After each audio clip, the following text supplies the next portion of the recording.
Jadi inilah dia barang yang korang akan dapat. Aku nak tunjuk kat korang semua satu persatu apa yang korang akan dapat kalau korang dapatkan set bow memanah yang aku tengah pin dalam video sekarang ni. Yang pertama, korang akan dapat bow. Yang kedua, korang akan dapat sarung bow tu.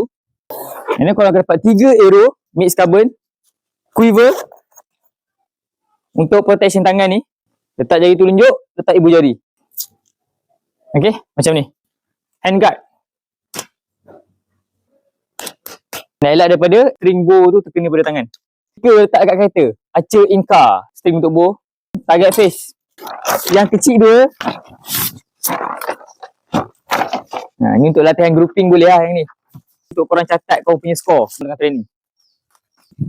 Thumb guard. Finger tap. Kemudian aksesoris yang lain. Aku ada tertinggal satu benda lagi. Knocking point. Inilah dia apa yang korang akan dapat dalam set memanah ni. Kalau korang berkenan dapatkan, tekan button bawah dengan harga sangat-sangat murah. Dapatkan sekarang. See you on next video. Jangan lupa berselawat.